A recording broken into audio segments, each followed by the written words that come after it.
अस्सलामुअलैकुम students of class 8। आज हम chapter number 7 circular motion and gravitation start करेंगे। Open your book and page number 108। Basically इसमें हम चैप्टर के जो मेन टॉपिक्स पढ़ेंगे centripetal force, centripetal acceleration, centrifugal force वगैरह। तो हमारा फर्स्ट टॉपिक है यूनिफॉर्म सर्कुलर मोशन। हमारा पहला क्वेश्चन भी यही होगा, defines uniform circular motion. Circular motion क्या होती है? जब कोई बॉडी हमारे पास सर्कुलर पाथ में मूव कर रही होती है, यानी किसी सर्कुलर पाथ में, जैसे कि पिक्चर में आपको शो हो रहा होगा। अगर कोई बॉडी सर्कुलर पाथ में मूव कर रही है तो जो उसमें उस वक्त जो जिस तरह का वो मोशन प्रोसेस कर रही है वो कहलाता है सर्कुलर मोशन। और अगर वो कांस्टेंट स्पीड से मूव कर रही है तो ये कहलाएगा यूनिफॉर्म सर्कुलर मोशन। अगर मैं कहूँ पहला क्वेश्चन है हमारा डिफाइन सर्कुलर मोशन, तो उसका आंसर होगा when a body moves in a circular path with a constant speed it is said to be uniform circular motion. इसमें क्या होगा कि हर पॉइंट पे थोड़ा थोड़ा सा वेलोसिटी की सेम ये जो होगा वेलोसिटी दिखा रहे हैं इस वाले एरो से आपको, और ये सर्कुलर पाथ में बॉडी मूव कर रही है। सही। सेंट्रीपिटल एक्सीलरेशन क्या है? जब कोई बॉडी मूव कर रही है सर्कल में इस तरह से मूव कर रही है कि उसके जो वेलोसिटी है वो वेरिएबल हो रही है, यानी वेलोसिटी चेंज हो रही है। जब वेलोसिटी चेंज होती है तो उसमें एक्सीलरेशन प्रोड्यूस होता है। उस एक्सीलरेशन को कहते हैं सेंट्रीपिटल एक्सीलरेशन। इसकी डेफिनेशन आपको यहाँ पे समझ में आएगी कि एक्सीलरेशन है क्या। बेसिकली सेंट्रीपिटल एक्सीलरेशन जो है, सेंट्रीपिटल एक्सीलरेशन जो दो चीज़ों पे डिपेंड करता है। Number 1 the velocity, number 2 the radius. जितनी ही आप वेलोसिटी को बढ़ाएंगे एक्सीलरेशन उतना ही तेज़ होगा। यानी कि अगर हम किसी बॉडी का एक्सीलरेशन की बात कर रहे हैं तो उसकी वेलोसिटी ज़्यादा होगी तो उसका एक्सीलरेशन भी ज़्यादा होगा, और उसका सर्कल में मूव कर रही है तो उसका रेडियस जितना बड़ा होगा एक्सीलरेशन उतना कम होगा।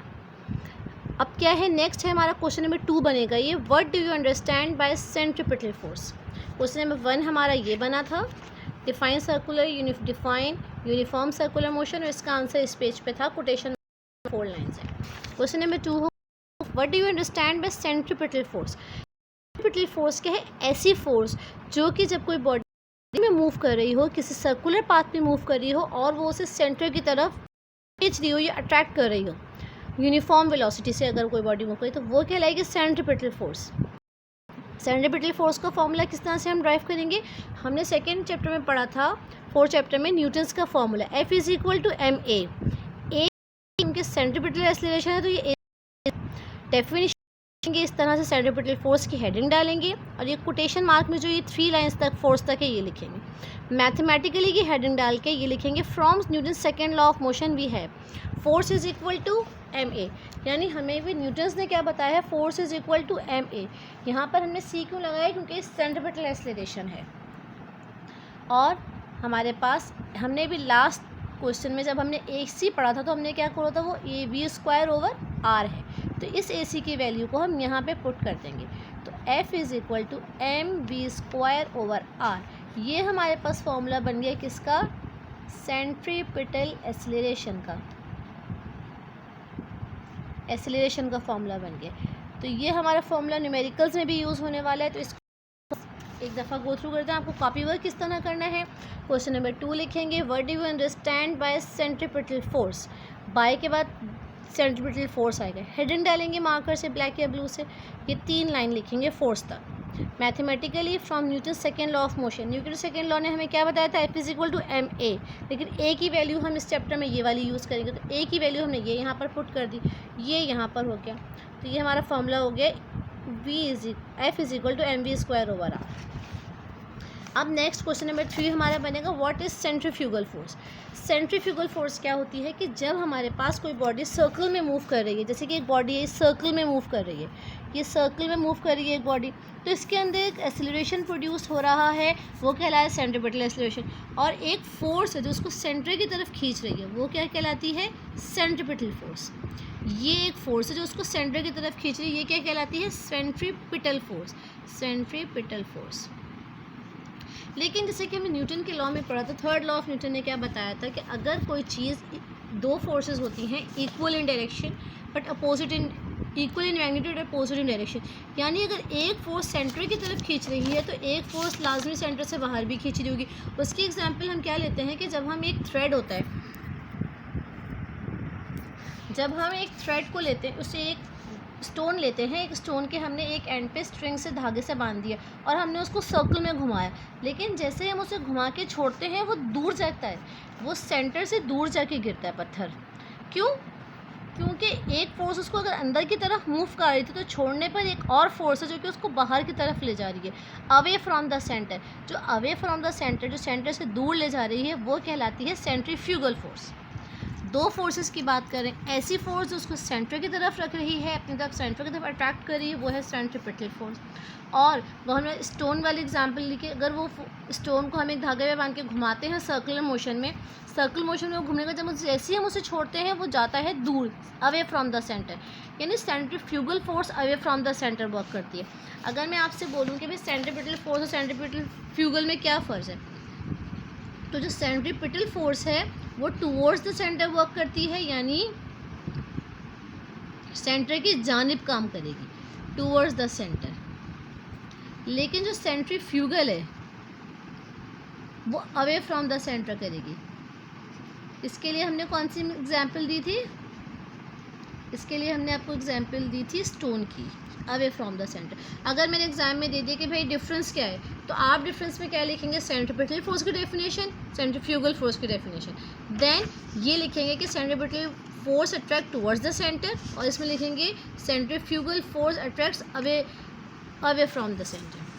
सही है। अब जो नेक्स्ट टॉपिक इस चैप्टर का सबसे इम्पॉर्टेंट टॉपिक है न्यूटन्स लॉ ऑफ ग्रेविटेशन। अच्छा, लॉ ऑफ ग्रेविटेशन यानी कि इस दुनिया, हमारी जो अर्थ है, अर्थ के अंदर भी एक तरह का ग्रेविटेशन यानी एक कशिश है, यानी कि एक दूसरे को अट्रैक्ट करने की। तो उसको किस तरह, सबसे पहले इसको कॉपी वर्क समझ लें। क्वेश्चन नंबर 4 होगा state law of universal gravitation. Question number 4 state law of universal gravitation. Heading डालेंगे लॉ ऑफ यूनिवर्सल ग्रेविटेशन की मार्कर से। इंट्रोडक्शन लिखेंगे, इंट्रोडक्शन की हेडिंग है ये। इंट्रोडक्शन में सिर्फ ये 2 लाइन्स लिखनी है। The law of universal gravitation was discovered by sir Isaac Newton in the year 1686, full stop. अगली हेडिंग होगी स्टेटमेंट की।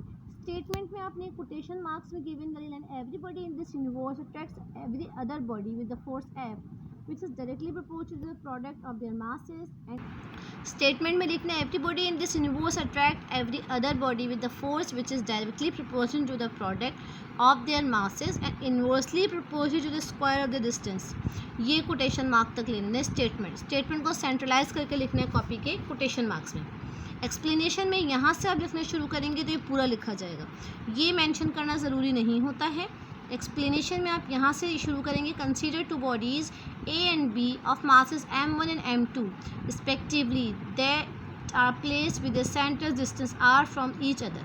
अदर पे आपको रुक जाना है, उसके बाद यहाँ से स्टार्ट करना है। F directly proportional m1 m2, F inversely proportional 1/r²। Combining करी इन दोनों को, क्योंकि एक जब भी दो साइड सेम होती हैं तो हम इन दोनों को भी सेम करा देते हैं। इन दोनों को सेम करा दिए, ये एक तरफ आ गई, ये एक तरफ। जब भी हमारे पास प्रोपोर्शनलिटी का साइन हटता है हम कांस्टेंट यूज़ करते हैं। यहाँ पर कांस्टेंट g है, this is the constant g। Equal to का साइन आया तो g कांस्टेंट आ गया। g की वैल्यू जो कि साइंटिस्ट ने कैलकुलेट करी, the numerical value of g depends upon the units.